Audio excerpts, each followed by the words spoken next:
Item ಯಾವುದೇ ಇರಲಿ try ಮಾಡಿ ಆಚಿ ಚಿಕನ್ ಮಸಾಲಾ. ಆಚಿ ಚಿಕನ್ ಮಸಾಲಾ.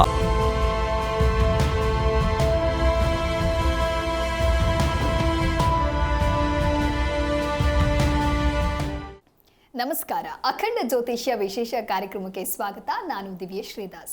ವೀಕ್ಷಕರೇ, ಇವತ್ತಿನ ದಿನದ ವಿಶೇಷತೆ ಏನು, ಜೊತೆಗೆ ಸೂರ್ಯ ಗೋಚಾರ ಫಲಗಳು ಅಂತ ಹೇಳಿದ್ರೆ ಏನು ಅಂತ ಹೇಳಿ ಇವತ್ತಿನ ಕಾರ್ಯಕ್ರಮದಲ್ಲಿ ನಾವು ತಿಳಿದುಕೊಳ್ತಾ ಹೋಗೋಣ. ಇನ್ನು ಸೂರ್ಯ ತಿಂಗಳಿನಿಂದ ಇನ್ನೊಂದು ಒಂದು ಗ್ರಹಗಳಿಗೆ ಬದಲಾವಣೆಯನ್ನು ಆಗೋದಕ್ಕೆ ನಾವು ಸಂಕ್ರಾಂತಿ ಅಂತ ಹೇಳ್ತೀವಿ. ಪ್ರತಿ ತಿಂಗಳು ಕೂಡ ಒಂದು ಆಚರಣೆಯನ್ನು ಕೂಡ ಮಾಡ್ತೇವೆ. ಅದರ ಜೊತೆಗೆ ಸೂರ್ಯ ಗೋಚಾರ ಫಲಗಳು ಅಂತ ಹೇಳಿದ್ರೆ ಯಾವ ಆಧಾರದಲ್ಲಿ ಇದನ್ನ ಪರಿಗಣಿಸಲಾಗುತ್ತೆ ಅನ್ನೋದರ ಕುರಿತಂತೆ ಇವತ್ತು ಮಾತನಾಡ್ತಾ ಹೋಗೋಣ. ಈ ಕುರಿತು ತಿಳಿಸಿಕೊಡಲು ಡಾಕ್ಟರ್ YSK ಆಚಾರ್ಯ ಗುರುಗಳು, ಖ್ಯಾತ ಜ್ಯೋತಿಷ್ಯರು ಮತ್ತು ಕಾಮಕ್ಯ ಪ್ರತ್ಯಂಗಿರ ಉಪಾಸಕರು ನಮ್ಮ ಕಾರ್ಯಕ್ರಮದಲ್ಲಿದ್ದಾರೆ. ಬನ್ನಿ ಇವರನ್ನ ಕಾರ್ಯಕ್ರಮಕ್ಕೆ ವೆಲ್ಕಮ್ ಮಾಡಿಬಿಡೋಣ. ನಮಸ್ಕಾರ ಗುರೂಜಿ, ಕಾರ್ಯಕ್ರಮಕ್ಕೆ ಸ್ವಾಗತ. ನಮಸ್ಕಾರ. ಓಂ ಅಸ್ಮದ್ ಗುರುಭ್ಯೋ ನಮಃ, ಅಸ್ಮತ್ ಪರಮಗುರುಭ್ಯೋ ನಮಃ, ಅಸ್ಮತ್ ಸರ್ವಗುರುಭ್ಯೋ ನಮಃ. ಹೈಂ ಹ್ರೀಂ ಶ್ರೀಂ ಶ್ರೀಮಾತ್ರೇ ಲಲಿತಾಂಬಿಕಾಯೈ ನಮಃ. ಹ್ರೀಂ ಭುವನೇಶಿ ಮಹಾಮಾಯೇ ಸೂರ್ಯಮಂಡಲರೂಪಿಣಿ. ನಮಾಮಿ ವರದಂ ಶುಭಂ ಕಾಮಾಖ್ಯಾರೂಪಿಣಿ ಶಿವೆ.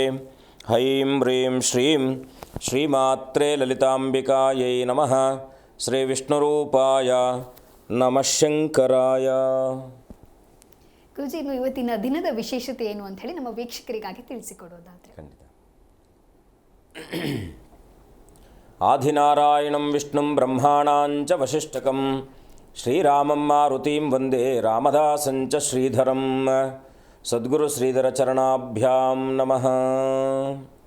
ಸಮಸ್ತ ವೀಕ್ಷಕರಿಗೂ, ದೇಶದ ಬೆನ್ನೆಲುಬಾದ ಪ್ರತಿಯೊಬ್ಬ ರೈತರಿಗೂ, ದೇಶವನ್ನು ಕಾಯುವಂತಹ ಎಲ್ಲ ಸೇವಾ ನಿರತರಾದಂತಹ ಸೈನಿಕರಿಗೂ ಆಗಿ ದೇಶಕ್ಕೆ ತಮ್ಮದೇ ಆದಂಥ ಕೊಡುಗೆಯನ್ನು ಕೊಡ್ತಾ ಇರತಕ್ಕಂಥ ಪ್ರತಿಯೊಬ್ಬ ಚಾಲಕ ಸಾರಥಿಗಳಿಗೂ ಕೂಡ ನನ್ನ ಆರಾಧ್ಯ ಮಾತೆಯಾದ ಮಾ ಕಾಮಾಖ್ಯ ಪ್ರತ್ಯಂಗಿರಾ ದೇವಿಯು ಸಂಪೂರ್ಣವಾಗಿರ್ತಕ್ಕಂಥ ಅನುಗ್ರಹವನ್ನು ದಯಪಾಲಿಸುತ್ತಾ ನಿಮ್ಮೆಲ್ಲರ ಮನೋಕಾಮನೆಗಳು ಕೂಡ ಸಿದ್ಧಿಸುವ ಹಾಗೆ ಜಗದಂಬೆಯಲ್ಲಿ ಅನನ್ಯವಾಗಿ ಪ್ರಾರ್ಥನೆ ಮಾಡಿ, ಇವತ್ತಿನ ದಿನವನ್ನು ನೋಡಿದಾಗ ಮಂಗಳವಾರ ಇರತಕ್ಕಂಥದ್ದು, ವಿಶೇಷವಾಗಿ ಪರಾಭವನಾಮ ಸಂವತ್ಸರೆ ಉತ್ತರಾಯಣಿ ಗ್ರೀಷ್ಮ ಋತುವಿನ ಅಧಿಕ ಜ್ಯೇಷ್ಠ ಮಾಸ ಕೃಷ್ಣ ಪಕ್ಷದ ನವಮಿಯುಕ್ತವಾಗಿ ಮಂಗಳವಾರ.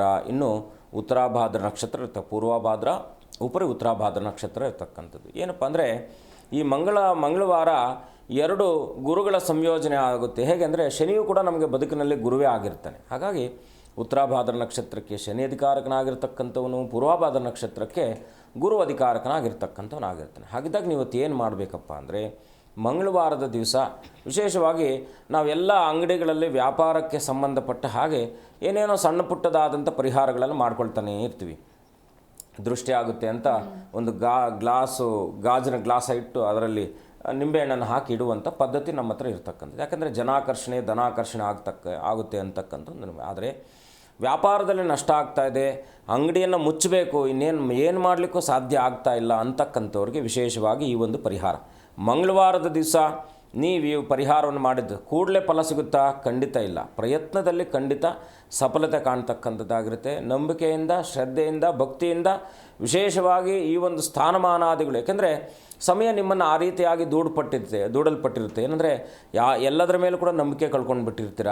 ಎಲ್ಲ ದೇವಸ್ಥಾನಗಳಿಗೆ ಹೋಗಿ ಅಲ್ಲಿಂದ ನಿಂಬೆಹಣ್ಣು ತಂದು ಕಟ್ಟೆ, ಇಲ್ಲಿಂದ ನಿಂಬೆಹಣ್ಣು ತಂದು ಕಟ್ಟೆ, ಹೀಗೆಲ್ಲ ಕೂಡ ಕಟ್ಟಿದ್ವಿ, ಏನು ಪ್ರಯೋಜನ ಆಗ್ತಾಯಿಲ್ಲ. ಅದಕ್ಕೆ ಕಾರಣಗಳು 4-6 ಕಾರಣಗಳಿರುತ್ತೆ. ಒಂದು, ಗೋಚಾರದಲ್ಲಿರ್ತಕ್ಕಂಥ ಗ್ರಹಗಳ ಸ್ಥಿತಿ, ಗೋಚಾರ ಫಲ, ಆ ಒಂದು ಪ್ರಾಂತ್ಯದಲ್ಲಿರ್ತಕ್ಕಂಥದ್ದು ವಾಸ್ತು ದೋಷ, ಅಥವಾ ಈ ಒಂದು ರಸ್ತೆ, ನಾನಾ ಕಾರಣಗಳಿರ್ತಕ್ಕಂಥದ್ದಾಗುತ್ತೆ. ಆದರೂ ಕೂಡ ಇವೆಲ್ಲವನ್ನು ಕೂಡ ಸಮಚಿತ್ತದಿಂದ ನಿಮ್ಮ ಮನಸ್ಸಿನ ಹಾಗೆ ಪರಿವರ್ತನೆ ಆಗಬೇಕಾದ್ರೆ ನೀವು ಸಾಧನೆಯನ್ನು ಮಾಡಬೇಕು. ಒಂದು ವ್ಯಾಪಾರ ಅಂತಕ್ಕಂಥದ್ದು ವೃದ್ಧಿ ಆಗ್ತಕ್ಕಂಥದ್ದು ಏನೋ ಕಾಲದಲ್ಲಿ ಏನೋ ವೃದ್ಧಿ ಆಗಿಬಿಡುತ್ತೆ ಅಂತಕ್ಕಂಥದ್ದಲ್ಲ, ಅದು ಸುದೀರ್ಘವಾಗಿ ಸಮಯವನ್ನು ತೆಗೆದುಕೊಳ್ತಕ್ಕಂಥದ್ದಾಗುತ್ತೆ. ಹಾಗಾಗಿ ವಿಶೇಷವಾಗಿ ಏನು ಮಾಡಬೇಕಪ್ಪ ಅಂದರೆ, ಮಂಗಳವಾರದ ದಿವಸ ಒಂದು ಬಟ್ಲಡಿಕೆಯನ್ನು ವಿಶೇಷವಾಗಿ ಪ್ರಾರ್ಥನೆ ಮಾಡಿ ಯಾವುದಾದ್ರೂ ಅರಳಿ ಮರದ ಬುಡದಲ್ಲಿ ಇಟ್ಟು ಬನ್ನಿ. ಮೊದಲನೇದಾಗಿ ಮಂಗಳವಾರ 33 ಮಂಗಳವಾರಗಳ ಕಾಲ ಮಾಡಬೇಕು. ಬಟ್ಲಡಿಕೆ ಅರ್ಧ ಅಡಿಕೆ ಇದ್ದರೂ ಚೂರು ಅಡಿಕೆ ಬೇಡ, ಪುಡಿ ಅಡಿಕೆ ಬೇಡ. ಬಟ್ಲಡಿಕೆ ಪೂರ್ಣ ಅಡಿಕೆ ಇದ್ದರೆ ತುಂಬ ಒಳ್ಳೆಯದು. ಅರಳಿ ಮರಕ್ಕೆ 21 ಪ್ರದಕ್ಷಿಣೆ ಹಾಕಿ ಮಂಗಳವಾರದ ದಿವಸ ವಿಶೇಷವಾಗಿ ಮಂಗಳವಾರದ ದಿವಸ ಅರಳಿ ಮರದ ಬುಡದಲ್ಲಿ 21 ಪ್ರದಕ್ಷಿಣೆ ಹಾಕಿ ಆ ಒಂದು ಅಡಿಕೆಯನ್ನು ಆ ಒಂದು ಬುಡದಲ್ಲಿ ಇಟ್ಟು ಅನನ್ಯವಾಗಿ ಪ್ರಾರ್ಥನೆ ಮಾಡಿಕೊಂಡು ಅಲ್ಲಿರ್ತಕ್ಕಂಥ ಮಣ್ಣನ್ನು, ಇದು ಮುಖ್ಯವಾಗಿ ಏನಪ್ಪ ಅಂದರೆ ಮಧ್ಯದ ಬೆರಳು, ಆಕಾಶ ತತ್ವದ ಬೆರಳು. ಎಲ್ಲ ಇರ್ತಕ್ಕಂಥ ಸಮಸ್ಯೆಗಳು ಕೂಡ ನಮ್ಮ ಮಧ್ಯದಲ್ಲಿ ಇರ್ತಕ್ಕಂಥದ್ದು ಇರುತ್ತೆ. ಹಾಗಾಗಿ ಎಲ್ಲರೂ ಕೂಡ ತಿಲಕಧಾರಣೆಯನ್ನು ಈ ಬೆರಳಲ್ಲಿ ಅಂದರೆ ಪವಿತ್ರದ ಬೆರಳಲ್ಲಿ ಮಾಡಬೇಕು, ಅನಾಮಿಕ ಅಂತ ಕರಿತೀವಿ. ಆದರೆ ಮಧ್ಯದ ಬೆರಳಿನಿಂದ ಆ ಮಣ್ಣನ್ನು ತೆಗೆದು ತಿಲಕಧಾರಣೆ ಮಾಡ್ಕೊಳ್ಳಿ. ಮೊದಲನೇದಾಗಿ. ಎರಡನೇದಾಗಿ ಏನಪ್ಪ ಅಂದರೆ ಇವತ್ತು ಮಂಗಳವಾರ, ಪ್ರತಿಯೊಬ್ಬರು ಕೂಡ ಶುಕ್ರವಾರ ಅಮಾವಾಸ್ಯೆ ದಿವಸ ಈ ಗ್ಲಾಸಲ್ಲಿ ಚೇಂಜ್ ಮಾಡ್ತಕ್ಕಂಥವ್ರು ಆಗ್ತಾರೆ. ಹಾಗಾಗಿ ಈ ವ್ಯಾಪಾರದಲ್ಲಿ ನಷ್ಟ ಆಗ್ತಾ ಇದೆ, ಮನೆಗೂ ಕೂಡ ಮಾಡ್ಬೋದು. ಅದು ನಾನು ಹೇಳ್ತೀನಿ ಕೊನೆಯಲ್ಲಿ. ಏನಪ್ಪ ಅಂದರೆ ಒಂದು ಗ್ಲಾಸು ಮುಖ್ಯವಾಗಿ ಏನಪ್ಪ ಅಂದರೆ ನಾವು ಮನೆಯಲ್ಲಿ ಬಳಕೆ ಮಾಡ್ತಕ್ಕಂಥ ಒಂದು ಏಲಕ್ಕಿ ಮತ್ತು ವಿಶೇಷವಾಗಿ ಆ ಒಂದು ಪಚ್ಚಕರ್ಪೂರ, ಏಲಕ್ಕಿ, ಪಚ್ಚಕರ್ಪೂರ ಮತ್ತು ಲವಂಗಗಳನ್ನು ಆ ನೀರಿನಲ್ಲಿ ಹಾಕಿ ಒಂದು ನಿಂಬೆಹಣ್ಣನ್ನು ಬಹಳ ಮುಖ್ಯವಾಗಿ ಪ್ರಾರ್ಥನೆ ಮಾಡಿ, ನನ್ನ ವ್ಯಾಪಾರ ಅಭಿವೃದ್ಧಿ ಆಗಬೇಕು, ಇರತಕ್ಕಂಥ ಅಡಚಣೆಗಳು ನಿವೃತ್ತಿ ಆಗಬೇಕು ಅಂತಕ್ಕಂಥ ಮನಸ್ಥಿತಿಯಿಂದ ಒಂದು ಸಣ್ಣ ಪ್ರಮಾಣದಲ್ಲಿ ಅರಿಶಿಣ, ಒಂದು ಸ್ವಲ್ಪ ಪಚ್ಚಕರ್ಪೂರ, ಲವಂಗ ಮತ್ತು ಏಲಕ್ಕಿ, ವಿಶೇಷವಾಗಿ ಈ ಒಂದು ಎಷ್ಟು ಹಾಕಬೇಕಪ್ಪ ಅಂದರೆ 8 ಏಲಕ್ಕಿ 8 ಲವಂಗವನ್ನು ಹಾಕಬೇಕು. ಇದನ್ನು ಹಾಕಿ ನಿಂಬೆಹಣ್ಣನ್ನು ಅದನ್ನು ಹಾಕಿ ಮನೆ ಸುತ್ತು ಪ್ರದಕ್ಷಿಣೆ ಹಾಕಬೇಕು. ನೀವು ಇದ್ದ ಜಾಗದಲ್ಲಿ ಒಂದು ಪ್ರದಕ್ಷಿಣೆ ಹಾಕಿ ಅನನ್ಯವಾಗಿ ಆ ನೀರಿನ ಯುಕ್ತವಾಗಿ ಬಂದಿರತಕ್ಕಂಥ ಸುಗಂಧ ದ್ರವ್ಯಗಳಿಗೆ ನೀವು ಅಫರ್ಮೇಷನ್ ಮಾಡಬೇಕು. ನನ್ನ ವ್ಯಾಪಾರ ಚೆನ್ನಾಗಾಗಬೇಕು, ಇಲ್ಲಿ ಯಾವುದೇ ಸಮಸ್ಯೆಗಳಿದ್ರೂ ಕೂಡ ಪರಿಹಾರ ಆಗಬೇಕು ಅಂತೇಳಿ ಬಹಳ ಮುಖ್ಯವಾಗಿ ನೀವು ಪ್ರತಿನಿತ್ಯ ನಿಮ್ಮ ಆಪೋಸಿಟ್ ದಿಕ್ಕಿನಲ್ಲಿ ಇಟ್ಕೊಳ್ಳಿ. ನಾವೇನು ಮಾಡ್ತೀವಿ, ಎಲ್ಲೋ ಒಂದು ಗ್ಲಾಸಲ್ಲಿ ಒಂದು ದೇವರ ಫೋಟೋನೋ ಎಲ್ಲೋ ನೀರು ಇಟ್ಬಿಡ್ತೀವಿ. ಅಲ್ಲಲ್ಲ, ಇದನ್ನು ನೀವು ಕೂತ್ಕೊಳ್ಳುವಂಥ ಒಂದು ಎದುರುಗಡೆ ಇದನ್ನು ಇಟ್ಕೊಳ್ತಕ್ಕಂಥ ವ್ಯವಸ್ಥೆ ಮಾಡಿಕೊಳ್ಳಿ. ಈಗ ಮಾಡಿ ನೋಡಿ, 43 ದಿನಗಳಲ್ಲಿ ಖಂಡಿತ ನಿಮಗೆ ಇದರ ಫಲಿತಾಂಶ ಖಂಡಿತ ಸಿಗ್ತಕ್ಕಂಥದ್ದಾಗಿರುತ್ತೆ. ಅನುಭವದ ಮಾತು. ವಿಶೇಷವಾಗಿ ಮನೆಯಲ್ಲೂ ಕೂಡ ತಾಪತ್ರಗಳಿದೆ, ಗಂಡ ಹೆಂಡತಿಯರ ಮಧ್ಯದಲ್ಲಿ ಮನಸ್ತಾಪಗಳಿದೆ ಅಂತಕ್ಕಂಥವ್ರು ಇದೇ ಫಾರ್ಮುಲಾವನ್ನು ತೆಗೆದು ಬೆಡ್ರೂಮಲ್ಲಿ ಇಟ್ಕೊಳ್ತಕ್ಕಂಥದ್ದು ಮಂಗಳವಾರ ಬದಲಾಯಿಸ್ತಕ್ಕಂಥ ಮಾಡಿ 43 ದಿನದಲ್ಲಿ ಮನೆಯಲ್ಲಿ ಪ್ರಶಾಂತತೆ ಸಿಗುತ್ತೆ, ಅಂಗಡಿಯಲ್ಲಿ ವ್ಯಾಪಾರ ವೃದ್ಧಿ ಆಗುತ್ತೆ. ಅನುಭವದ ಮಾತು. ಮಾಡಿ, ಒಳ್ಳೆಯದಾಗಲಿ. ಸರಿ ಗುರುಜಿ, ಇವತ್ತಿನ ದಿನದ ವಿಶೇಷತೆಯ ಕುರಿತಂತೆ ತಿಳಿಸ್ಕೊಟ್ಟಿದ್ದೀರಾ. ಇನ್ನೊಬ್ರು ಕಾಲರ್ ಇದ್ದಾರೆ, ಮಾತನಾಡ್ಬಿಡೋಣ. ಶಿವಾನಂದ್ ಅಂತ ಹೇಳಿ ಕರೆ ಮಾಡಿದ್ದಾರೆ. ನಮಸ್ಕಾರ. ನಮಸ್ಕಾರ ಮೇಡಮ್. ಎಲ್ಲಿಂದ ಕರೆ ಮಾಡ್ತಾ ಇದ್ದೀರಾ? ಶಹಾಪುರ್ಲಿಂದ. ಸ್ವಲ್ಪ ಜೋರಾಗಿ ಮಾತನಾಡಿ. ಏನ್ ಕೇಳ್ಬೇಕಿತ್ತು ಹೇಳಿ. ಶಹಾಪುರ್. ನಮ್ಮ ಮಗಳ ಬಗ್ಗೆ ಕೇಳಬೇಕಾಯ್ತು ಮೇಡಮ್. ಓಕೆ, 1 ರಿಂದ 30 ಒಳಗೆ ಯಾವ್ದಾದ್ರು ಒಂದು ನಂಬರ್ನ ಆಯ್ಕೆ ಮಾಡಿ. 28. ಓಕೆ, ನಿಮ್ಮ ವಾಯ್ಸ್ ಸ್ವಲ್ಪ ಕ್ಲಿಯರ್ ಆಗಿ ಕೇಳಿಸ್ತಾ ಇಲ್ಲ, ಚೂರು ಜೋರಾಗಿ ಮಾತನಾಡಿ. ಗುರೂಜಿ ಇದ್ದಾರೆ. ನಮಸ್ಕಾರ, ಹೇಗಿದ್ದೀರಾ? ನಮಸ್ಕಾರ ಸರ್. ನಮಸ್ಕಾರ, ಹೇಗಿದ್ದೀರಾ ಅಂದೆ? ಆರಾಮಿದ್ದೀವಿ ಸರ್. ಏನು ನಿಮ್ಮ ಪ್ರಶ್ನೆ? ತಾಯಿ ಒಳ್ಳೇದು ಮಾಡಲಿ. ನಮ್ಮ ಮಗಳಿಗೆ ಸರಿಯಾಗಿ ಮನೆ ಕಟ್ಟೋಕೆ ಆಗ್ತಾ ಇಲ್ಲ ಸರ್. ಅವರು ಗಂಡ ಹೈಸ್ಕೂಲ್ ಟೀಚರ್ ಇದ್ದಾನೆ ಸರ್. ರೊಕ್ಕ ಕೈಯಾಗಿ ನಿಂದಿರ್ತಾ ಇಲ್ಲ ಅಂತಾರೆ. ಅದಕ್ಕೆ ಏನು ಕೆಲಸ ಮಾಡ್ತಾರೆ ಅಳಿಯ ಮಗಳು? ಹೈಸ್ಕೂಲ್. ನಮ್ಮ ಮಗಳು BA B.Ed ಆಗಿದ್ರೆ ಖಾಲಿ ಅದಾರ್ರಿ. ನಮ್ಮ ಮಳೆ BSc B.Ed ಹೈಸ್ಕೂಲ್ ಟೀಚರ್ ಇದ್ದಾರೆ ಮೇಡಮ್. ಏನಾಗಿದ್ದಾರೆ? ಹೈಸ್ಕೂಲ್ ಟೀಚರ್ ಇದ್ದಾರೆ ಸರ್. School teacher. ಒಳ್ಳೆಯದೇ ಅಲ್ವಾ? ಒಳ್ಳೆ ಕೆಲಸ ಮಾಡ್ತಿದ್ದಾರಲ್ವ. ಸಮಾಜದ ಪರಿವರ್ತನೆಯಲ್ಲಿ ಮುಖ್ಯವಾಹಿನಿಯಲ್ಲಿ ಪಾತ್ರವನ್ನು ವಹಿಸಿದ್ದಾರೆ. ಒಳ್ಳೆಯದಾಗಲಿ. ಆದರೆ ಏನಪ್ಪ ಅಂದರೆ ಇವರಿಬ್ಬರ ಜಾತಕದಲ್ಲಿ ಸ್ವಲ್ಪ ಸಮಸ್ಯೆ ಇದೆ ಅಂತಕ್ಕಂಥದ್ದು ತೋರಿಸ್ತಾ ಇದೆ. ಅಂದರೆ ಒಡನಾಟದಲ್ಲಿ ಅಂದರೆ ಅನ್ಯೋನ್ಯತೆ ಇಲ್ಲ ಅಂತಕ್ಕಂಥದ್ದು ತೋರಿಸ್ತಾ ಇದೆ. ಸ್ವಲ್ಪ ಏನಂದರೆ ಅದು ಏನಾದರೂ ಸಾಂಸಾರಿಕ ವಿಚಾರಗಳಲ್ಲಿ ಏನಾದರೂ ಕೂಡ ಒಂದು ಜಿಜ್ಞಾಸೆಗಳಿರ್ತಕ್ಕಂಥದ್ದು, ಅಂದರೆ ಅಭಿಪ್ರಾಯಗಳು ಬೇರೆ ಇರ್ತಕ್ಕಂಥದ್ದು ಆಗಿರುತ್ತೆ. ಹಾಗಾಗಿ ಏನು ಚಿಂತೆ ಮಾಡುವ ಅಗತ್ಯ ಇಲ್ಲ, ಖಂಡಿತ ಒಳ್ಳೆಯದಾಗುತ್ತೆ. ಎಷ್ಟು ವರ್ಷ ಆಯಿತು ಮದುವೆ ಆಗಿ? ಮದುವೆಯಾಗಿ 10 ವರ್ಷ ಆಯ್ತು ರೀ ಮೇಡಮ್. 12 ವರ್ಷ ಆಯ್ತು. ಏನೂ ತೊಂದರೆ ಇಲ್ಲ, ಸರಿದೂಗಿಸ್ಕೊಂಡು ಹೋಗ್ತಾರೆ, ಚಿಂತೆ ಮಾಡುವ ಅಗತ್ಯ ಇಲ್ಲ. ಆದರೆ ನೀವು ಒಮ್ಮೆ ನಮ್ಮ ಕಚೇರಿಯನ್ನು ಸಂಪರ್ಕಿಸಿ ಸ್ವಲ್ಪ ಮಂತ್ರ ಅಥವಾ ಲಕ್ಷ್ಮೀನಾರಾಯಣನಿಗೆ ಸಂಬಂಧಪಟ್ಟ ಹಾಗೆ ಒಂದು ಯಂತ್ರಧಾರಣೆ ಅಥವಾ ಯಂತ್ರಸ್ಥಾಪನೆಯಿಂದ ಖಂಡಿತ ಶುಭವಾಗ್ತಕ್ಕಂಥದ್ದಾಗಿರುತ್ತೆ. ಗಂಡ ಹೆಂಡತಿಯರ ಮಧ್ಯದಲ್ಲಿ ಸಮಸ್ಯೆಗಳು ಬಂದಾಗ ಈ ಐಕ್ಯಮತ್ಯ ಮಂತ್ರ ಮತ್ತು ಲಕ್ಷ್ಮೀನಾರಾಯಣ ಹೃದಯ ಪಾರಾಯಣಗಳನ್ನು ಮಾಡಿಸ್ತಕ್ಕಂಥದ್ದು ಅಥವಾ ಯಂತ್ರಧಾರಣೆಯನ್ನು ಮನೆಯಲ್ಲಿ ಇಟ್ಕೊಂಡು ಪೂಜೆ ಮಾಡ್ತಕ್ಕಂಥದ್ದು, ಯಂತ್ರಧಾರಣೆ ಮಾಡ್ತಕ್ಕಂಥದ್ದು, ಯಂತ್ರಸ್ಥಾಪನೆ ಮಾಡ್ತಕ್ಕಂಥದ್ದು ಖಂಡಿತ ಶುಭವನ್ನು ತರ್ತಕ್ಕಂಥದ್ದು ಆಗುತ್ತೆ. ಒಳ್ಳೆಯದಾಗಲಿ. ಓಕೆ ಗುರುಜಿ, ಧನ್ಯವಾದಗಳು ಕರೆ ಮಾಡಿದ್ದಕ್ಕಾಗಿ. ಗುರುಜಿನ ಇವತ್ತಿನ ದಿನದ ರಾಶಿ ಭವಿಷ್ಯದ ಫಲಾನುಫಲಗಳನ್ನು ನಮ್ಮ ವೀಕ್ಷಕರಿಗಾಗಿ ತಿಳಿಸಿಕೊಡುವುದಾದರೆ? ಗ್ರಹಗಳ ಪ್ರಾರ್ಥನೆ. ನಮಃ ಸೂರ್ಯಾಯ ಚಂದ್ರಾಯ ಮಂಗಳಾಯ ಬುಧಾಯ ಚ ಗುರು ಶುಕ್ರ ಶನಿಭ್ಯಶ್ಚ ರಾಹವೇ ಕೇತವೇ ನಮಃ. ಆದಿತ್ಯಾದ ನವಗ್ರಹ ದೇವತಾಭ್ಯೋ ನಮಃ. ಮೃತ್ಯುಂಜಯಾಯ ರುದ್ರಾಯ ನೀಲಕಂಠಾಯ ಶಂಭವೇ. ಅಮೃತೇಶಾಯ ಶರ್ವಾಯ ಮಹಾದೇವಾಯ ತೇ ನಮಃ. ಹರಹರ ನಮಃ ಪಾರ್ವತೀಪತಯೇ. ಹರಹರ ಮಹಾದೇವ. ಮೇಷರಾಶಿಯ ಫಲವನ್ನು ನೋಡಿದಾಗ ಸ್ವಲ್ಪ ಧನಕ್ಷಯವಾಗ್ತಕ್ಕಂಥದ್ದು, ಅಂದರೆ ವ್ಯಯ ಅಂದರೆ ದುಂದು ವೆಚ್ಚಗಳಾಗ್ತಕ್ಕಂಥದ್ದಾಗಿರುತ್ತೆ. ಸ್ವಲ್ಪ ಏಕಪಕ್ಷೀಯ ನಿರ್ಧಾರಗಳಿಂದ ಅಥವಾ ವೃತ್ತಿರಂಗದಲ್ಲಿರಬಹುದು ಅಥವಾ ಪಾಲುದಾರಕ ವ್ಯವಹಾರಾದಿಗಳಲ್ಲೂ ಕೂಡ ಸ್ವಲ್ಪ ಏನಾದರೂ ಕೂಡ ಹಿನ್ನಡೆ ಆಗ್ತಕ್ಕಂಥದ್ದಾಗಿರುತ್ತೆ. ವಿಶೇಷವಾಗಿ ಇವತ್ತಿನ ದಿವಸ ಸ್ವಯಂಕೃತವಾಗಿರ್ತಕ್ಕಂಥ ನಿರ್ಧಾರಗಳನ್ನು ಸ್ವಲ್ಪ ಆಲೋಚಿಸಿ ಸಮಾಲೋಚಿಸಿ ತೆಗೆದುಕೊಳ್ತಕ್ಕಂಥ ವ್ಯವಸ್ಥೆಯನ್ನು ಮಾಡಿಕೊಳ್ಳಿ. ಸಂಪಾದನೆಯಲ್ಲಿ ಸ್ವಲ್ಪ ನಷ್ಟ ಆಗ್ತಕ್ಕಂಥದ್ದಾಗಿರುತ್ತೆ ಇವತ್ತಿನ ದಿವಸ. ಹಾಗಾಗಿ ಎಲ್ಲ ಅಡಚಣೆಗಳು ಕೂಡ ವಿಮುಕ್ತಿಗೋಸ್ಕರವಾಗಿ ಸುಬ್ರಹ್ಮಣ್ಯನ ಪ್ರಾರ್ಥನೆ, ಶರವಣ ಭವಾಯ ನಮಃ ಅಂತಕ್ಕಂಥ ಮಂತ್ರೋಚ್ಚಾರದಿಂದ ಮೇಷರಾಶಿಯವರಿಗೆ ಲಾಭವಾಗ್ತಕ್ಕಂಥದ್ದಾಗಿರುತ್ತೆ. ಮುಂದಿನ ರಾಶಿ ವೃಷಭ ರಾಶಿ. ವೃತ್ತಿಯಲ್ಲಿ ಹೊಸ ಅವಕಾಶಗಳು ಸಿಗ್ತಕ್ಕಂಥದ್ದು, ಜವಾಬ್ದಾರಿಗಳು ಹೆಚ್ಚಳ ಆಗ್ತಕ್ಕಂಥದ್ದಾಗಿರುತ್ತೆ, ಇತರರಿಂದ ಸಹಕಾರ ಸಿಗ್ತಕ್ಕಂಥದ್ದಾಗಿರುತ್ತೆ. ಕೈಗೊಂಡ ಕೆಲಸ ಕಾರ್ಯಾದಿಗಳಲ್ಲೂ ಕೂಡ ಇವತ್ತಿನ ದಿವಸ ವಿಶೇಷವಾಗಿರ್ತಕ್ಕಂಥ ಫಲಗಳು ಸಿಗ್ತಕ್ಕಂಥದ್ದಾಗಿರುತ್ತೆ. ವೃಷಭ ರಾಶಿಯಲ್ಲಿ ರವಿಸ್ಥಿತನಿದ್ದು ವಿಶೇಷವಾಗಿ ಗುರುಗಳ ಪ್ರಾರ್ಥನೆ, ಸೂರ್ಯನಾರಾಯಣನ ಪ್ರಾರ್ಥನೆ ವೃಷಭ ರಾಶಿಯವರಿಗೆ ಮಂಗಳಮಯವಾಗ್ತಕ್ಕಂಥದ್ದಾಗಿರುತ್ತೆ. ಲಕ್ಷ್ಮೀ ನರಸಿಂಹನ ದರ್ಶನ ಮಾಡ್ಕೊಳ್ಳಿ. ಮುಂದಿನ ರಾಶಿ ಮಿಥುನ ರಾಶಿ. ವೃತ್ತಿಯಲ್ಲಿ ಸ್ವಲ್ಪ ಹಿನ್ನಡೆ ಆಗ್ತಕ್ಕಂಥದ್ದಾಗಿರುತ್ತೆ. ವಿವಾಹ ಅಪೇಕ್ಷಿತರಿಗೂ ಕೂಡ ಸ್ವಲ್ಪ ಹಿನ್ನಡೆ ಆಗ್ತಕ್ಕಂಥದ್ದು. ಸ್ವಲ್ಪ ನಿಮ್ಮ ನಿರ್ಧಾರಗಳು ಅಥವಾ ಇಡುವಂಥ ಹೆಜ್ಜೆಗಳಲ್ಲಿ ಏನಾದರೂ ಸಣ್ಣ ಪುಟ್ಟದಾದಂತಹ ಮನಸ್ತಾಪಗಳು ಬರ್ತಕ್ಕಂಥದ್ದಾಗಿರುತ್ತೆ. ಅದು ವೈವಾಹಿಕ ಜೀವನವಾಗಿರ್ಬೋದು ಅಥವಾ ಮಿತ್ರರಲ್ಲಿ ಸಹೋದ್ಯೋಗಿಗಳಲ್ಲೂ ಕೂಡ ಏನಾದರೂ ಕೂಡ ಸ್ವಲ್ಪ ಮಾನಸಿಕ ಕಿರಿಕೆಗಳು ಉಂಟಾಗಬಹುದಾಗಿರ್ತಕ್ಕಂಥದ್ದಾಗಿರುತ್ತೆ. ಅನಪೇಕ್ಷಿತವಾಗಿರ್ತಕ್ಕಂಥ ಪ್ರಯಾಣವೂ ಕೂಡ ನೀವು ಇವತ್ತಿನ ದಿವಸ ಮಾಡಬೇಕಾದದ್ದು ಆಗಿರ್ತಕ್ಕಂಥದ್ದಾಗಿರುತ್ತೆ. ಮಿಥುನ ರಾಶಿಯವರು ಇವತ್ತಿನ ದಿವಸ ವಿಶೇಷವಾಗಿ ಎಲ್ಲ ದೋಷಾದಿಗಳಿಂದ ಮುಕ್ತಿಯನ್ನು ಹೊಂದಿ ಸುಖವನ್ನು ಕಾಣುವ ಸಲುವಾಗಿ ಲಕ್ಷ್ಮೀ ನರಸಿಂಹನ ದರ್ಶನ, ಓಂ ನಮೋ ನರಸಿಂಹಾಯ ಹಿರಣ್ಯಕಶ್ಯಪ ವಕ್ಷಸ್ಥಲ ವಿದಾರಣಾಯ ನಮಃ ಅಂತೇಳಿ ಲಕ್ಷ್ಮೀ ನರಸಿಂಹನ ಪ್ರಾರ್ಥನೆ ಮಂಗಳಮಯವಾಗ್ತಕ್ಕಂಥದ್ದಾಗಿರುತ್ತೆ. ಮುಂದಿನ ರಾಶಿ ಕಟಕ ರಾಶಿ.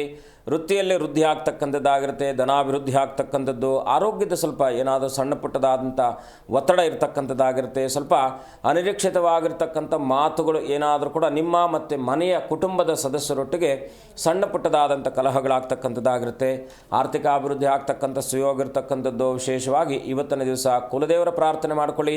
ಸುಬ್ರಹ್ಮಣ್ಯನ ಪ್ರಾರ್ಥನೆ, ಆಂಜನೇಯನ ದರ್ಶನ ಕಟಕ ರಾಶಿಯವರಿಗೆ ಮಂಗಳಮಯವಾಗ್ತಕ್ಕಂಥದ್ದಾಗಿರುತ್ತೆ. ಮುಂದಿನ ರಾಶಿ ಸಿಂಹರಾಶಿ. ಸಾಲಬಾಧೆಯಿಂದ ಮುಕ್ತಿ ಪಡೆಯುವಂತಹ ಸುಯೋಗ ಇರತಕ್ಕಂಥದ್ದು. ಸ್ವಲ್ಪ ಪ್ರಯತ್ನದಲ್ಲಿ ಇವತ್ತಿನ ದಿವಸ ಮಂಗಳಮಯವಾಗತಕ್ಕಂಥದ್ದಾಗುತ್ತೆ. ಪ್ರಯತ್ನ ಪಡಿ. ಸಾಲ ಅಂದರೆ ಯಾವುದೋ ಮನೆ ಸಂಬಂಧಿತವಾದಂಥದ್ದು ಅಥವಾ ಗೃಹ ನಿಮಿತ್ತವಾದಂಥ ಸಾಲಕ್ಕೆ ಪ್ರಯತ್ನ ಪಡ್ತಾ ಇರತಕ್ಕಂಥವರಾಗಿರ್ತೀರ.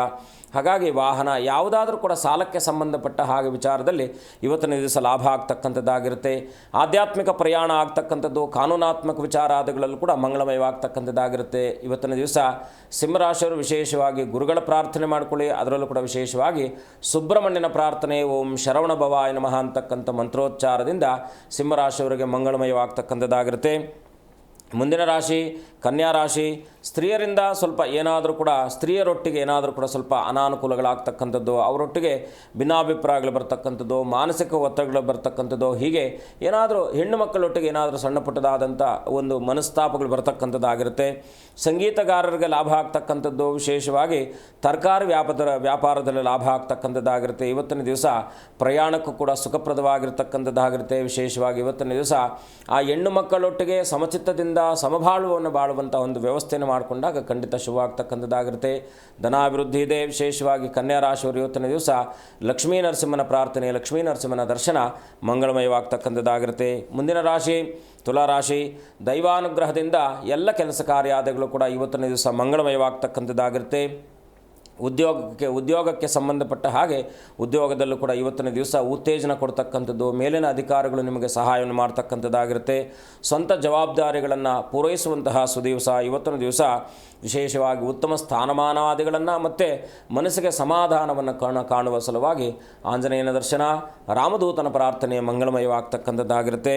ಇನ್ನು ಮುಂದಿನ ರಾಶಿ ವೃಶ್ಚಿಕ ರಾಶಿ. ವಿಶೇಷವಾಗಿ ಇವತ್ತಿನ ದಿವಸ ಸ್ವಂತ ಸಂಬಂಧಿತ ಅಂದರೆ ತನಗೆ ಬೇಕಾಗಿರ್ತಕ್ಕಂಥ ವಸ್ತುಗಳನ್ನಾಗಿರಬಹುದು ಅಥವಾ ಇಷ್ಟು ದಿವಸಗಳಿಂದ ಅಪೇಕ್ಷೆ ಇಟ್ಕೊಂಡು ಅದನ್ನು ತೆಗೆದುಕೊಳ್ಳಬೇಕು ಅಂತಕ್ಕಂಥ ಮನಸ್ಥಿತಿ ಇದ್ದಂಥವ್ರಿಗೆ ಖಂಡಿತ ಇವತ್ತಿನ ದಿವಸ ಲಾಭಪ್ರದವಾಗ್ತಕ್ಕಂಥದ್ದು. ಪುಸ್ತಕ ವ್ಯಾಪಾರಗಳಿಗೆ ಲಾಭ ಆಗ್ತಕ್ಕಂಥದ್ದಾಗಿರುತ್ತೆ. ವೃತ್ತಿಯಲ್ಲೂ ಕೂಡ ಗೌರವ ಸಿಗ್ತಕ್ಕಂಥದ್ದು. ಆದರೆ ಆರೋಗ್ಯದ ಕಡೆ ಸ್ವಲ್ಪ ಗಮನವಹಿಸಿ. ಇವತ್ತಿನ ದಿವಸ ವಿಶೇಷವಾಗಿ ಏನಪ್ಪ ಅಂದರೆ ಸೌಖ್ಯ ವೃದ್ಧಿ ಇದ್ದರೂ ಕೂಡ ಆರೋಗ್ಯದಲ್ಲಿ ಏನಾದರೂ ಕೂಡ ಸಮಸ್ಯೆಗಳು ಬರಬಹುದಾಗಿರ್ತಕ್ಕಂಥದ್ದು. ಇವತ್ತಿನ ದಿವಸ ವೃಶ್ಚಿಕ ರಾಶಿಯವರು ವಿಶೇಷವಾಗಿ ದುರ್ಗೆಯ ಪ್ರಾರ್ಥನೆ, ದುಮ್ ದುರ್ಗಾಯ ನಮಃ ಅಂತಕ್ಕಂಥ ಮಂತ್ರೋಚ್ಚಾರದಿಂದ ಮಂಗಳಮಯವಾಗ್ತಕ್ಕಂಥದ್ದಾಗಿರುತ್ತೆ.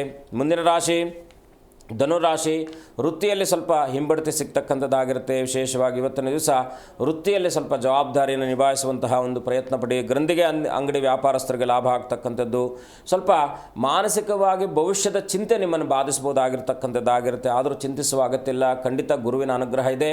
ವಿಶೇಷವಾಗಿ ಸ್ಥಾನಮಾನಾದಿಗಳು ಸಿಗ್ತಕ್ಕಂಥದ್ದಾಗಿರುತ್ತೆ. ಎಲ್ಲಾದರೂ ಪುಣ್ಯತಮವಾಗಿರ್ತಕ್ಕಂಥ ಕ್ಷೇತ್ರಗಳಿಗೆ ತೆರಳುವಂತಹ ಸುಯೋಗ ಇರ್ತಕ್ಕಂಥದ್ದು. ಇವತ್ತಿನ ದಿವಸ ಧನುರಾಶಿಯವರು ವಿಶೇಷವಾಗಿ ಲಕ್ಷ್ಮೀ ನರಸಿಂಹನ ದರ್ಶನ, ಲಕ್ಷ್ಮೀ ನರಸಿಂಹನ ಪ್ರಾರ್ಥನೆ ಮಂಗಳಮಯವಾಗುತ್ತೆ. ಮುಂದಿನ ರಾಶಿ ಮಕರ ರಾಶಿ. ಮೇಲಧಿಕಾರಿಗಳಿಂದ ಸಹಕಾರ ಸಿಗ್ತಕ್ಕಂಥದ್ದಾಗಿರುತ್ತೆ. ಅಡುಗೆ ಕಾಂಟ್ರಾಕ್ಟರ್ಗಳಿಗೆ ಇವತ್ತಿನ ದಿವಸ ಹೊಸದಾಗಿರ್ತಕ್ಕಂಥ ಒತ್ತಡ ಆಗ್ತಕ್ಕಂಥದ್ದು, ಸ್ವಲ್ಪ ಎಚ್ಚರ ವಹಿಸಿ. ಅಡಿಕೆ ವ್ಯಾಪಾರದಲ್ಲೂ ಕೂಡ ಲಾಭ ಆಗ್ತಕ್ಕಂಥದ್ದಾಗಿರುತ್ತೆ. ಇವತ್ತಿನ ದಿವಸ ಸ್ವಂತ ಕೆಲಸ ಕಾರ್ಯಾದಿಗಳಲ್ಲಿ ಪರಿಶ್ರಮದಲ್ಲಿ ಮಂಗಳಮಯವಾದಂಥ ವಾತಾವರಣವನ್ನು ಕಾಣುವಂಥದ್ದು ಮಕರ ರಾಶಿಯವರಿಗೆ ಇವತ್ತಿನ ದಿವಸ ಪರಂಪರಾಗತವಾಗಿ ಬಂದಿರತಕ್ಕಂಥ ವೃತ್ತಿರಂಗದಲ್ಲೂ ಕೂಡ ಮಂಗಳಮಯವಾಗ್ತಕ್ಕಂಥದ್ದಾಗಿರುತ್ತೆ. ವಿಶೇಷವಾಗಿ ಇವತ್ತಿನ ದಿವಸ ತಾಯಿ ಚಾಮುಂಡೇಶ್ವರಿ, ಶಕ್ತಿ ದೇವತೆ ಆರಾಧನೆ, ಬನಶಂಕರಿಯ ಪ್ರಾರ್ಥನೆ ಮಂಗಳಮಯವಾಗ್ತಕ್ಕಂಥದ್ದಾಗಿರುತ್ತೆ. ಮುಂದಿನ ರಾಶಿ ಕುಂಭರಾಶಿ. ಕಬ್ಬಿಣ ಮತ್ತು ಸಿಮೆಂಟ್ ವ್ಯಾಪಾರದಲ್ಲಿ ಲಾಭ ಆಗ್ತಕ್ಕಂಥದ್ದಾಗಿರುತ್ತೆ. ಸ್ವಲ್ಪ ಇವತ್ತಿನ ದಿವಸ ವಿಶೇಷವಾಗಿ ಏನಪ್ಪ ಅಂದರೆ ಎಲ್ಲೋ ಒಂದು ಸಣ್ಣದಾಗಿರ್ತಕ್ಕಂಥ ಮನಸ್ಸು, ಎಲ್ಲೋ ಒಂದು ಆಲೋಚನೆ ಇದ್ದದ್ದು ಇವತ್ತಿನ ದಿವಸ ಮೊಳಕೆ ಹೊಡೆದು ನಿಮಗೆ ಮಂಗಳವನ್ನು ಕೊಡ್ತಕ್ಕಂಥದ್ದಾಗಿರುತ್ತೆ. ಸ್ವಲ್ಪ ಪ್ರಯಾಣದಲ್ಲಿ ಎಚ್ಚರವಾಗಿರಿ. ಹಣಕಾಸಿನ ವಿಚಾರದಲ್ಲಿ ಸೂಕ್ಷ್ಮವಾಗಿ ಗಮನಿಸಿ. ಹೂಡಿಕೆಗಳಲ್ಲೇ ನಷ್ಟ ಆಗ್ತಕ್ಕಂಥದ್ದಾಗಿರುತ್ತೆ, ಸ್ವಲ್ಪ ಎಚ್ಚರ ವಹಿಸಿ. ಜೂಜಿನೆಲ್ಲ ನಷ್ಟ ಆಗ್ತಕ್ಕಂಥದ್ದಾಗಿರುತ್ತೆ, ಸ್ವಲ್ಪ ಎಚ್ಚರ ವಹಿಸಿ. ವಿಶೇಷವಾಗಿ ಇವತ್ತಿನ ದಿವಸ ಧನಾಭಿವೃದ್ಧಿ ಅಥವಾ ಧನ ನಷ್ಟ ಎರಡೂ ಇರತಕ್ಕಂಥ ಒಂದು ಫಲವಾದುದರಿಂದ ಸ್ವಲ್ಪ ಎಚ್ಚರವಾಗಿ ಎಲ್ಲ ಹೆಜ್ಜೆಯನ್ನು ಕೂಡ ಇಡ್ತಕ್ಕಂಥದ್ದು ಮಂಗಳಮಯವಾಗುತ್ತೆ ಕುಂಭರಾಶಿಯವರಿಗೆ. ವಿಶೇಷವಾಗಿ ಇವತ್ತಿನ ದಿವಸ ಕುಂಭರಾಶಿಯವರು ಕುಲದೇವರ ಪ್ರಾರ್ಥನೆ ಮಾಡಿಕೊಳ್ಳಿ. ಲಕ್ಷ್ಮೀ ನರಸಿಂಹನ ದರ್ಶನ, ಲಕ್ಷ್ಮೀನಾರಾಯಣರ ಪ್ರಾರ್ಥನೆ ಮಂಗಳಮಯವಾಗುತ್ತೆ. ಮುಂದಿನ ರಾಶಿ ಮೀನರಾಶಿ. ಮೀನರಾಶಿಯಲ್ಲಿ ಇವತ್ತಿನ ದಿವಸ ಆರೋಗ್ಯ ಸನ್ಮಂಗಳದಾಯಕವಾಗಿರ್ತಕ್ಕಂಥದ್ದಾಗಿರುತ್ತೆ. ಸ್ವಲ್ಪ ಧನಾಗಮನ ಆಗ್ತಕ್ಕಂಥದ್ದು, ಹೊಸದಾಗಿ ಆವಿಷ್ಕಾರಗಳಲ್ಲಿ ಅಥವಾ ತಾಂತ್ರಿಕ ವಿದ್ಯಾರ್ಥಿಗಳಿಗೂ ಕೂಡ ಲಾಭ ಆಗ್ತಕ್ಕಂಥದ್ದಾಗಿರುತ್ತೆ. ಉದ್ಯೋಗದಲ್ಲೂ ಕೂಡ ಉನ್ನತ ಉದ್ದಿ ನಿಮಗೆ ಪ್ರಾಪ್ತಿ ಆಗ್ತಕ್ಕಂಥದ್ದಾಗಿರುತ್ತೆ. ಇವತ್ತಿನ ದಿವಸ ವಿಶ್ವಾಸಗಳಿಂದಲೂ ಕೂಡ ಲಾಭ ಆಗ್ತಕ್ಕಂಥದ್ದು. ಹಾಗಾಗಿ ಮೀನರಾಶಿಯವರು ಇನ್ನಷ್ಟು ಮಂಗಳವನ್ನು ಕಾಣುವ ಸಲುವಾಗಿ ಕುಲದೇವರ ಪ್ರಾರ್ಥನೆ, ಗುರುಗಳ ದರ್ಶನ ಮಾಡ್ತಕ್ಕಂಥದ್ದು ಮಂಗಳಮಯವಾಗ್ತಕ್ಕಂಥದ್ದಾಗುತ್ತೆ. ಸರಿ ಗುರೂಜಿ, ಇನ್ನು ಸೂರ್ಯನನ್ನ ಗ್ರಹಗಳ ರಾಜ ಅಂತ ಹೇಳಿ ಕರೆಯಲ್ಪಡಲಾಗುತ್ತೆ. ಇನ್ನು ಜನ್ಮ ಜಾತಕದಲ್ಲಿ ಸೂರ್ಯ ಗೋಚಾರ ಅದರ ಫಲ ಅನ್ನೋದಕ್ಕಿಂತ ಮುನ್ನ ಸರಳವಾಗಿ ಹೇಳೋದಾದ್ರೆ ಸೂರ್ಯ ಗೋಚಾರ ಅಂದ್ರೆ ಏನು, ನಮ್ಮ ಜೀವನದ ಮೇಲೆ ಯಾವ ರೀತಿಯಾದಂಥ ಪ್ರಭಾವವನ್ನು ಬೀರುತ್ತೆ ಗುರುಗಳೇ? ಓಂ ಜಪಾ ಕುಸುಮ ಸಂಕಾಶಂ ಕಾಶ್ಯಪೇಯಂ ಮಹಾದ್ವಿತಿಂ ತಮೋರಿಂ ಸರ್ವಪಾಪಾಗ್ನಂ ಪ್ರಣತೋಸ್ಮಿ ದಿವಾಕರಃ. ಓಂ ಸೂರ್ಯನಾರಾಯಣಾಯ ನಮಃ. ಸೂರ್ಯ ಅಂದರೆ ಈ ಜಗತ್ತಿಗೆ ಬೆಳಕು, ನಮ್ಮ ಬದುಕಿಗೂ ಬೆಳಕೆ. ಅವನು ಜಾತಕ ಗೋಚಾರ ಅಂದರೆ ಏನಪ್ಪ ಅಂದರೆ ಈಗ ನಮ್ಮ ಜಾತಕಾನುಸಾರದಲ್ಲಿ ನಮ್ಮ ಲಗ್ನದಿಂದ ಯಾವ ಮನೆಯಲ್ಲಿ ಸೂರ್ಯನ ಸಂಚಾರವನ್ನು ಮಾಡ್ತಾ ಇದ್ದಾನೆ ಅನ್ನೋದನ್ನು ಗೋಚಾರ ಅಂತ ಕರಿತೀವಿ. ಒಂದು ರಸ್ತೆ ಮೇಲೆ ವಾಹನಗಳನ್ನು ಚಲನೆ ಮಾಡ್ತಾ, ಹಾಗೆ ಆ ಒಂದು ದ್ವಾದಶ ಭಾವಗಳಂತಕ್ಕಂಥದ್ದು ಒಂದು ರಸ್ತೆ, ಅದರ ಮೇಲೆ ಗ್ರಹಗಳ ಚಲನೆ ಆಗ್ತಾ ಇರತಕ್ಕಂಥದ್ದಾಗುತ್ತೆ. ಈಗ ಸಂಕ್ರಮಣ ಅಂತ ನೀವು ಪ್ರಾರಂಭದಲ್ಲಿ ಹೇಳಿದ್ರಿ. ಈಗ ಪ್ರತಿ ಮಾಸಕ್ಕೂ ಒಂದು 30 ದಿನಗಳ ಕಾಲ, 27ರಿಂದ 30 ದಿನಗಳ ಕಾಲ ಸೂರ್ಯ ತನ್ನ ಪಥವನ್ನು ಬದಲಾಯಿಸ್ತಾ ಬರ್ತಾನೆ. ಒಂದು ವರ್ಷದಲ್ಲಿ ಪರಿಪೂರ್ಣವಾಗಿ ಎಲ್ಲ ರಾಶಿಗಳನ್ನು ಕೂಡ ಸಂಚರಿಸುವಂಥದ್ದು ಸೂರ್ಯ. ಇದನ್ನು ಬಿಟ್ಟರೆ ಬುಧ ಮತ್ತು ಶುಕ್ರರು ಜೊತೆಯಲ್ಲಿ ಇರ್ತಕ್ಕಂಥವ್ರು ಆಗ್ತಾರೆ. ಸ್ವಲ್ಪ ಸುದೀರ್ಘ ಕುಜನ ಆದರೆ ಆ ನಂತರದಲ್ಲಿ ಬರ್ತಕ್ಕಂಥದ್ದು ಬೇರೆ ಗ್ರಹಗಳು ಸುದೀರ್ಘವಾದಂಥದ್ದು. ಅದರಲ್ಲಿ ಶನಿ ಅತಿ ಹೆಚ್ಚು ಸಮಯ ಒಂದು ರಾಶಿಯಲ್ಲಿ ಇರ್ತಕ್ಕಂಥವ್ನು ಆಗ್ತಾನೆ. ಸೂರ್ಯ ಬಹಳ ಮುಖ್ಯವಾಗಿ ಆತ್ಮಕಾರಕನು, ಮನೋನಿಗ್ರಹಕಾರಕನು, ಆರೋಗ್ಯಕಾರಕನು, ಹೃದಯಕಾರಕನು, ಕಣ್ಣಿಗೆ ಕಾರಕನು. ನಮ್ಮ ತಲೆಗೆ ಸಂಬಂಧಪಟ್ಟ ವಿಚಾರಾದಿಗಳಲ್ಲೂ ಕೂಡ ನ್ಯೂರೋಸ್ಗಲ್ಲ, ತಲೆಯ ಮೇಲ್ಭಾಗದಲ್ಲಿ ಬರುವಂಥ ಎಲ್ಲ ಪದರಿಗೆ ಸಂಬಂಧಪಟ್ಟ ಹಾಗೆ ಅದಕ್ಕೂ ಕೂಡ ಕಾರಕನಾಗಿರ್ತಕ್ಕಂಥವನು ಆಗ್ತಾನೆ. ವಿದೇಶಿ ಪ್ರಯಾಣಕ್ಕೆ ಕಾರಕನಾಗ್ತಾನೆ. ರಾಜಯೋಗ, ಹೆಸರು, ಫೇಮು, ನೇಮು ಇದೆಲ್ಲದಕ್ಕೂ ಕೂಡ ಸೂರ್ಯನೇ ಕಾರಕನಾಗ್ತಾನೆ.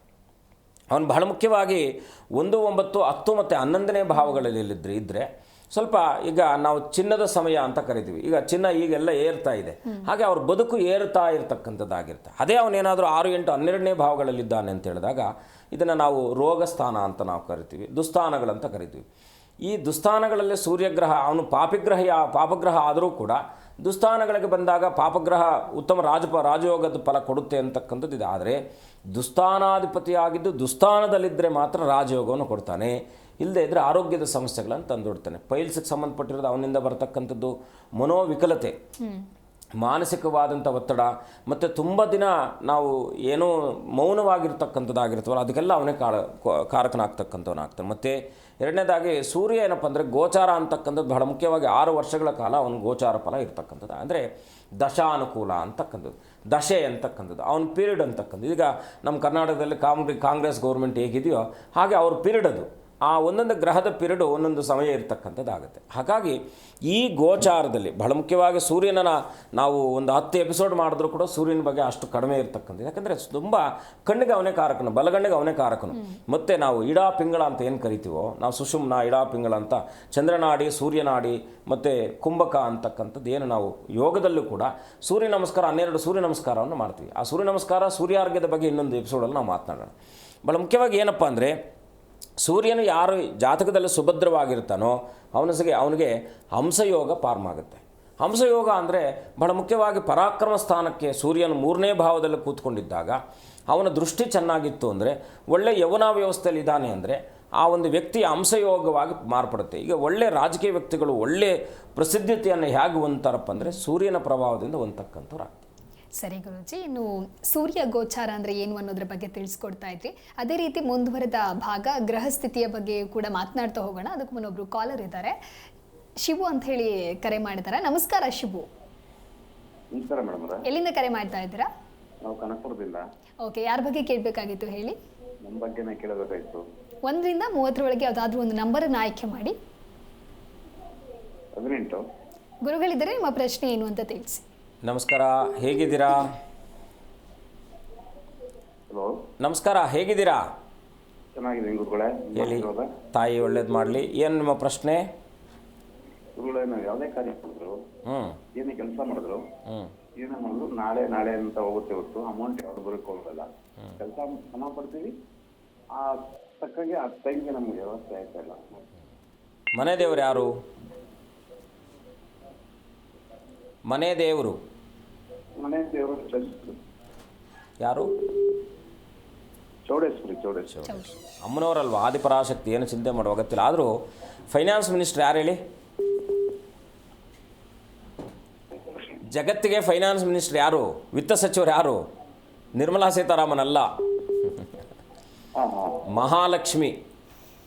ನಿಮ್ಮ ಎಲ್ಲ ಕೆಲಸ ಕಾರ್ಯಗಳು ಸುಸೂತ್ರವಾಗಿ ನೆರವೇರಬೇಕು ಅಂದರೆ ಈ ಕೂಡಲೇ ಅಧಿಕ ಮಾಸದಲ್ಲೇ ನಿಮಗೆ ಅನುಕೂಲ ಮಾಡಿಕೊಂಡು ನೇರವಾಗಿ ಕಲಿಯುಗದ ವೈಕುಂಠ ಒಡೆಯನಾಗಿರ್ತಕ್ಕಂಥ ಲಕ್ಷ್ಮೀ ವೆಂಕಟರಮಣನ ಸನ್ನಿಧಾನ ತಿರುಪತಿ ಬಾಲಾಜಿಯ ಸನ್ನಿಧಾನಕ್ಕೆ ತೆರಳಿ ಮಂಗಳವಾರದ ದಿವಸ ನೀವು ಅಲ್ಲಿರುವಂಥ ವ್ಯವಸ್ಥೆ ಮಾಡಿಕೊಳ್ಳಿ. ಖಂಡಿತ ನಿಮಗೆ ಏನೆಲ್ಲ ಸಮಸ್ಯೆಗಳಿದ್ದಾವೋ ಅವೆಲ್ಲ ಕೂಡ ಪರಿಹಾರ ಆಗ್ತಕ್ಕಂಥ ಶತಸಿದ್ಧವಾಗಿ ಆಗುತ್ತೆ. ಮೊದಲನೇದಾಗಿ ಕಪಿಲ ನದಿಯಲ್ಲಿ ಸ್ನಾನ ಮಾಡಿ, ಕಪಿಲ ನದಿಯ ನೀರನ್ನು ತಗೊಂಡು ಬಂದು ಮನೆಯಲ್ಲಿಟ್ಟು ಅನನ್ಯವಾಗಿ ಪ್ರಾರ್ಥನೆ ಮಾಡಿ ಎಲ್ಲ ಸಮಸ್ಯೆಗಳು ಮುಕ್ತಿ ಆಗಬೇಕಂತೇಳಿ ಪಾಪನಾಶಿನಿ ಸಮೀಪ, ಯಾಕಂದರೆ ಉತ್ತುಂಗದಲ್ಲಿರ್ತಕ್ಕಂಥದ್ದು ಪಾಪನಾಶಿನಿ. ಹಾಗಾಗಿ ಪಾಪನಾಶಿನಿಯ ಸನ್ನಿಧಾನದಲ್ಲಿ ಸ್ನಾನ ಮಾಡಿ ಗೋವಿಂದರಾಜನನ್ನು, ಪದ್ಮಾವತಿಯನ್ನು, ಶ್ರೀನಿವಾಸನನ್ನು 3 ದೇವತೆಗಳ ದರ್ಶನ ಮಾಡಿಕೊಂಡು ಒಂದು ರಾತ್ರಿ ಅಲ್ಲೇ ಕಳೆದು, ಮಂಗಳವಾರ ರಾತ್ರಿ ಅಲ್ಲೇ ಕಳೆದು ಬುಧವಾರದ ದಿವಸ ಬೆಳಗ್ಗೆ ಎದ್ದು ಶ್ರೀಕಾಳಹಸ್ತಿಗೆ ಹೋಗಿ ಕಾಳಹಸ್ತೇಶ್ವರನ ಸನ್ನಿಧಾನದಲ್ಲಿ ಬುಧವಾರದ ದಿವಸ ದರ್ಶನ ಮಾಡ್ಕೊಂಡು ನೇರವಾಗಿ ಮನೆಗೆ ಬನ್ನಿ.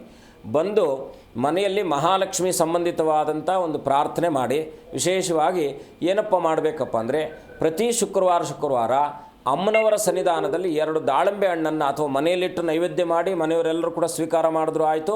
ಇಲ್ಲ ಅಂದರೆ ಮಹಾಲಕ್ಷ್ಮಿಯ ಸನ್ನಿಧಾನದಲ್ಲಿ 2 ಆ ದಾಳಿಂಬೆ ಹಣ್ಣನ್ನು ಕೊಟ್ಟು ಅನನ್ಯವಾಗಿ ಪ್ರಾರ್ಥನೆ ಮಾಡಿ. ಖಂಡಿತ ನಿಮಗೆ 43 ದಿನದೊಳಗಡೆ ಒಳ್ಳೆಯದಾಗ್ತಕ್ಕಂಥದ್ದಾಗುತ್ತೆ. ಒಳ್ಳೆಯದಾಗಲಿ. ಓಕೆ, ಧನ್ಯವಾದಗಳು ಕರೆ ಮಾಡಿದ್ದಕ್ಕಾಗಿ. ತಿರುಪಾಲ್ ಅಂತ ಹೇಳಿ ಇನ್ನೊಬ್ರು ಕಾಲರ್ ಇದ್ದಾರೆ. ನಮಸ್ಕಾರ. ನಮಸ್ಕಾರ, ಧ್ವನಿ ಕೇಳಿಸ್ತಾ ಇದೆಯಾ?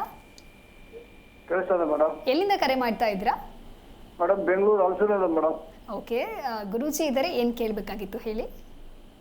ಆಯ್ತು. ನಮಸ್ಕಾರ, ಹೇಗಿದ್ದೀರಾ? ಚೆನ್ನಾಗಿದೆ ಸರ್. 30 ಒಳಗಡೆ ಒಂದು ಸಂಖ್ಯೆ ತಿಳಿಸಿ ಸರ್. 26. ಏನು ಪ್ರಶ್ನೆ ನಿಮ್ಮದು? ಪ್ರಶ್ನೆ, ಯಾರು ದುಡ್ಡುಗಳು ಯಾರು ಕೊಡೋದು ಬರ್ತಾ ಇಲ್ಲ, ಯಾವುದೂ ಇಲ್ಲ, ಎಲ್ಲ ಒಂದರ ಮೇಲೆ ಒಂದರ ತಾಪತ್ರಗಳು ಜಾಸ್ತಿ ಆಗ್ಬಿಟ್ಟಿದೆ ಸ್ವಾಮಿ. ಮನೆ ಸ್ವಂತ ಮನೆನಾ ಬಾಡಿಗೆ ಮನೆನಾ? ಸ್ವಂತ ಮನೆ ಸ್ವಾಮಿ. ಬಾಗಿಲು ಯಾವ ಕಡೆ ಇದೆ ಸ್ವಾಮಿ? ಈ ಕಡೆ ಸೂರ್ಯನ ಬಾಗಿಲು ಇದೆ, ಹಿಂದಿಗಡೆ ಫ್ರಂಟ್ ಇದೆ, ಈಸ್ಟ್ ವೆಸ್ಟ್ ಇದೆ, ಬಾಗಿಲಿದೆ ಸ್ವಾಮಿ. East West ಬಾಗಿಲಿದೆಯಾ? ಹೌದು ಸ್ವಾಮಿ. ಅಲ್ಲ, ನೀವು ಹೇಗೆ ಮತ್ತು ಈಸ್ಟ್ ವೆಸ್ಟಲ್ಲಿದ್ದರೆ ನೀವು ಬಂದಿದ್ದಲ್ಲಿ ಹೋಗ್ತಾ ಇರುತ್ತೆ ಅಲ್ವಾ? ನಿಮ್ಗದು ವೆಸ್ಟ್ ಬಾಗ್ಲ ಅವಶ್ಯಕತೆ ಇದೆಯಾ? ಹೇಳ್ತೀವಿ ಸ್ವಾಮಿ. ಅಷ್ಟು ಈ ಕಡೆ ಅಡಿಗೆಲ್ಲ ಈ ಕಡೆ ಇಕ್ಕಿದ್ವಿ, ಅಡಿಗೆ ಮಾಡೋದು ಇಲ್ಲೇ ಇಕ್ಕಿದ್ವಿ ಸ್ವಾಮಿ. ಸ್ವಲ್ಪ ಅದೇ ನಾನು ಏನಕ್ಕೆ ಕೇಳ್ತಾ ಇದ್ದೀನಿ ಅಂದರೆ, ಮನೆಯಲ್ಲಿ ಸ್ವಲ್ಪ ಸಮಸ್ಯೆ ಅಂತಕ್ಕಂಥದ್ದು ತೋರಿಸ್ತಾ ಇದೆ, ದಿಕ್ಕಿನ ಸಮಸ್ಯೆ ಇದೆ ಅಂತಕ್ಕಂಥದ್ದು ತೋರಿಸ್ತಾ ಇದೆ.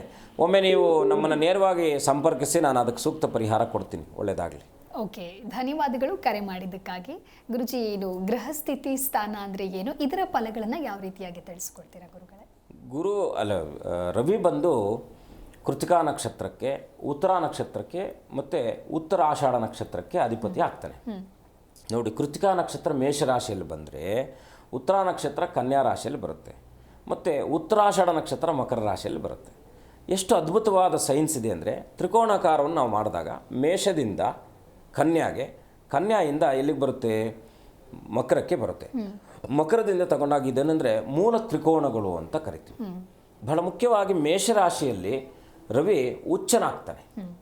ಅದರಲ್ಲೂ ಕೂಡ ಮೇಷದಲ್ಲಿದ್ದಾಗ ಅವನು ಅತ್ಯಂತ ಪ್ರಭಾವಶಾಲಿ ಆಗ್ತಾನೆ. ಯಾರ ಜಾತಕದಲ್ಲಿ ಸೂರ್ಯನ ಪ್ರಭಾವ ಹೆಚ್ಚಿರುತ್ತೋ ಅವ್ರ ಮಾತು ಎಲ್ಲ ಪ್ರಪಂಚ ಆಲಿಸುತ್ತೆ. ಈಗ ನಮ್ಮ ಪ್ರೈಮ್ ಮಿನಿಸ್ಟರ್ನ ಡಿಸೈಡ್ ಮಾಡಿಬಿಟ್ರೆ ನಾವೆಲ್ಲ ಪಾಲಿಸಲೇಬೇಕು. ಅವರು ಪರಿಪಾಲಕರಾಗಿರ್ತಕ್ಕಂಥ ಶಕ್ತಿ ದಿಟ್ಟತನ ಇರುತ್ತೆ, ಧೈರ್ಯ, ದಿಟ್ಟತನ ಹಾಗಿರ್ತಕ್ಕಂಥ. ಕೆಲವರು ನಾವು ನೋಡ್ತೀವಿ, ರಾಜಕೀಯ ವ್ಯಕ್ತಿಗಳಲ್ಲೇ ಅಲ್ಲ, ನಮ್ಮ ಸಂಸ್ಥೆಗಳಲ್ಲೂ ಕೂಡ ಒಂದಷ್ಟು ಕೆಲಸ ಮಾಡ್ತಾ ಇರ್ತಕ್ಕಂಥ ನಮ್ಮ ಜೊತೆಯಲ್ಲಿ ನಮ್ಮ ಒಡನಾಟದಲ್ಲಿದ್ದಂಥವ್ರದ್ದೇ ಕೂಡ ಅವ್ರದ್ದು ದಿಟ್ಟತನ ಚೆನ್ನಾಗಿರುತ್ತೆ, ಧೈರ್ಯವಾಗಿ ಮಾತನಾಡ್ತಾರೆ. ನಾವು ಅವ್ರನ್ನ ಡೇರ್ ಡೆವಿಲ್ ಅಂತ ನಾವು ಏನು ಕರಿತೀವೋ ಹಾಗೆ ಆ ವ್ಯಕ್ತಿತ್ವ ಬರ್ತಕ್ಕಂಥದ್ದು ರವಿಯ ಸಂಯೋಜನೆಯಿಂದ. ರವಿ ಬಹಳ ಮುಖ್ಯವಾಗಿ ಏನಪ್ಪ ಅಂದರೆ, ಸಪ್ತಮದಲ್ಲಿದ್ದರೆ ಹೋಯ್ತು, ಕುಟುಂಬ ಏನಿಲ್ಲ. ಜನ್ಮದಲ್ಲಿದ್ದರೂ ಕೂಡ ಪರಿಹಾರಗಳಿದೆ, ಆದರೆ ಜನ್ಮದಲ್ಲಿ ಯಾವ ಸ್ಥಿತಿಯಲ್ಲಿದ್ದಾನೆ ಅಂತಕ್ಕಂಥದ್ದು ಮಾತ್ರ ಬಹಳ ಮುಖ್ಯ ವೈಯಕ್ತಿಕ ಜಾತಕದಲ್ಲಿ. ಆದರೆ 3ನೇ ಮನೆ, 6ನೇ ಮನೆ, 9ನೇ ಮನೆ, ಬಹಳ ಮುಖ್ಯವಾಗಿ ಅವನಿಗೆ 11ನೇ ಮನೆ ಅಂತಕ್ಕಂಥದ್ದು ಒಂದು ಉತ್ತಮವಾಗಿರ್ತಕ್ಕಂಥ ಒಂದು ಫಲಸ್ಥಾನಗಳನ್ನು ಕೊಡ್ತಕ್ಕಂಥದ್ದಾಗುತ್ತೆ. ಆದರೆ ದಶಮಕ್ಕೆ ನಾವು ಕೌಂಟ್ ಮಾಡಿದಾಗ 10, 11ನೇ ಮನೆಗಳಿಗೆ ನೀವು 1, 9, 10, 11ನೇ ಮನೆಗಳಲ್ಲಿ ವಿಪರೀತವಾದಂಥ ರಾಜಯೋಗನ ತಂದುಕೊಡುತ್ತೆ ಅಂತ ಹೇಳುತ್ತೆ. ಆದರೆ ಗ್ರಹಸ್ಥಿತಿಯನ್ನು ನೋಡಬೇಕು. ಬಹಳ ಮುಖ್ಯವಾಗಿ ಅವನು ಹೃದಯಕ್ಕೆ ಸಂಬಂಧಪಟ್ಟ ಹಾಗೆ ತೊಂದರೆಗಳನ್ನು ಕೊಡ್ತಾನೆ, ಆಲಸ್ಯವನ್ನು ಕೊಡ್ತಾನೆ, ಅಹಂಕಾರವನ್ನು ಕೊಡ್ತಾನೆ, ಮತ್ತು ಸಂಬಂಧಗಳಲ್ಲಿ ಬಿರುಕುಗಳನ್ನು ಕೊಡ್ತಾನೆ. ಅವನು ಯಾವೆಲ್ಲ ಫಲಗಳನ್ನು ಇಲ್ಲಿ ಉತ್ತಮವಾಗಿ ಎತ್ತುತ್ತಾ ಇರ್ತಾನೋ, ಈ ಕಡೆ ಅವನು ಡೌನ್ ಆಗ್ತಾ ಇದ್ದಾಗ ಅದೆಲ್ಲ ನಮಗೆ ನಿಷ್ಫಲಗಳಾಗ್ತಾ ಇರ್ತಕ್ಕಂಥದ್ದಾಗ ಎಕ್ಸ್ಪೆಕ್ಟೇಷನ್ಸ್ ಯಾವುದು ನಡೆಯಲ್ಲ. ಯಾವ ಎಕ್ಸ್ಪೆಕ್ಟೇಷನ್ ಅವ್ರು ಇಟ್ಕೊಂಡು ಕೆಲಸವನ್ನು ಮಾಡಿದ್ರು ಕೂಡ ನಿಷ್ಫಲತೆ ಕಾಣ್ತಾ ಇರ್ತಾರೆ. ಈಗ ಕೆಲವರು ಉದ್ಯೋಗಕ್ಕೆ ಪ್ರಯತ್ನ ಪಟ್ಟು ಸೋಲ್ತಾನೆ ಇರ್ತಾರೆ. ಬಿಕಾಸ್ ಆಫ್ ಅವ್ರಿಗೇನಪ್ಪ ಅಂದರೆ, ಆ ಒಂದು ರವಿ ಅಧಿಕಾರಕನಾಗಿರ್ತಕ್ಕಂಥ ಸರ್ಕಾರದ ಕೆಲಸದಲ್ಲೂ ಕೂಡ ಅವನ ಮನ್ನಣೆ ಇದ್ದರೆ ಮಾತ್ರ ಸರ್ಕಾರ ಕೆಲಸ ಸಿಗ್ತಕ್ಕಂಥದ್ದಾಗುತ್ತೆ. ಹಾಗಾಗಿ ಮನ್ನಣೆ ಅಂತಕ್ಕಂಥದ್ದು ಅತ್ಯಂತ ಶುಭಪ್ರದವಾಗಿರ್ತಕ್ಕಂಥದ್ದಾಗುತ್ತೆ. ಸರಿ ಗುರುಜಿ, ಸಾಕಷ್ಟು ವಿಚಾರದ ಕುರಿತಂತೆ ನಮ್ಮ ವೀಕ್ಷಕರಿಗೆ ತಿಳಿಸ್ಕೊಟ್ಟಿದ್ದೀರಾ. ಧನ್ಯವಾದಗಳು ಗುರುಜಿ. ಕಾರ್ಯಕ್ರಮಕ್ಕೆ ಶುಭಂ ಭೂಯಾತ್, ಲೋಕ ಸಮಸ್ತ ಸುಖಿನೋ ಭವಂತು. ನೋಡಿದ್ರು ವೀಕ್ಷಕರೇ, ನಮ್ಮ ಇವತ್ತಿನ ದಿನದ ವಿಶೇಷತೆ ಏನು, ಜೊತೆಗೆ ಜನ್ಮ ಜಾತಕದಲ್ಲಿ ಸೂರ್ಯ ಗೋಚಾರವಾದಾಗ ಅದರ ಫಲಗಳೇನು, ಅಥವಾ ಮನುಷ್ಯನಿಗೆ ಆಗುವಂತಹ ಅನುಕೂಲ ಅನಾನುಕೂಲಗಳು ಏನು ಅನ್ನೋದನ್ನ ಗುರುಜಿ ಬಹಳ ಅರ್ಥಪೂರ್ಣವಾಗಿ ತಿಳಿಸ್ಕೊಟ್ಟಿದ್ದಾರೆ. ಇದಾಗಿತ್ತು ಈ ಹೊತ್ತಿನ ವಿಶೇಷ. ನೋಡ್ತಾ ಇರಿ ಜಿ ಕನ್ನಡ ನ್ಯೂಸ್, ಸತ್ಯವೇ ಸುದ್ದಿಯ ಜೀವಾಳ.